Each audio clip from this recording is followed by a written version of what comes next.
The Honourable Louise Upston. Mr Speaker, tomorrow I start the celebration of 123 years of suffrage in New Zealand, an area that New Zealand is a world leader, giving women the first vote across the world. We're also proud at the moment of our Paralympians, including Sophie Pascoe, and we are a world leader in terms of the medal count per capita. Unfortunately, Mr Speaker, another area that we are a world leader, but something that we don't talk about and are not proud about, is our tragic record in the way that we treat women.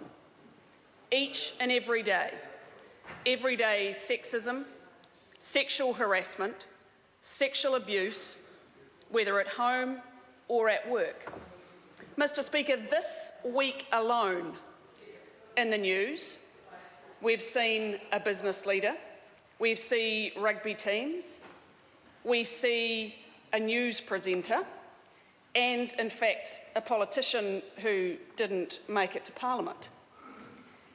If I was to comment on every single case that I was asked to comment on about, there would be nothing else that I could do.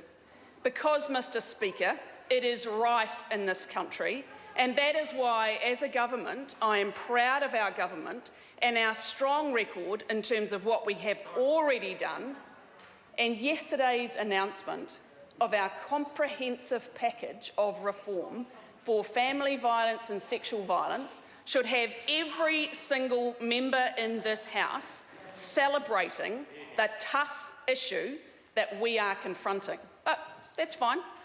If opposition members want to take personal politics and instead have a go at me personally, go for it. At the end of the day, when I came into Parliament, I said I would focus on the issue. And that's absolutely what this government is doing in focusing on the issue. We are tackling the toughest area and the area that affects more women in New Zealand from one end of the country to the other. Mr Speaker, one of the things that I'm particularly proud of is as a member of the ministerial group on family and sexual violence. This is a comprehensive piece of work that our government has embarked on. And the difference is, instead of trying to tackle it from individual areas, it is comprehensive. I'm particularly proud of the work that the Ministry of Women have done in the space of primary prevention. Because at the end of the day, unless we are tackling primary prevention, we will continue to see more girls and more women harmed in New Zealand. So in the space of primary prevention, whether it's involvement in things like ACC's Mates and Dates, whether it's family violence with a multi-agency group pilot in Christchurch and also in the Waikato, or whether it is the Ministries of Justice's announced program yesterday. This is a government that is tackling the hard issues, and we are progressing it each and every day. Mr Speaker, I'm proud of what we've done. I'm proud of what we are doing each and every day. But as this House knows, it's about every single person and what they do and what they say about this particular issue, and actually standing up and taking action.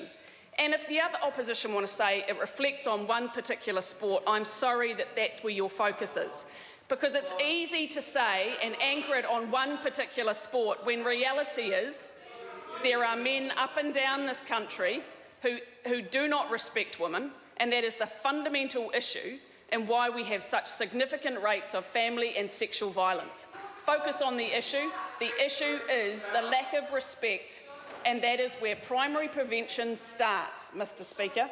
I'm particularly proud also of my colleague Jo Hayes and the members' bill that she has, which has been accepted into the family violence reforms around coercion to marry.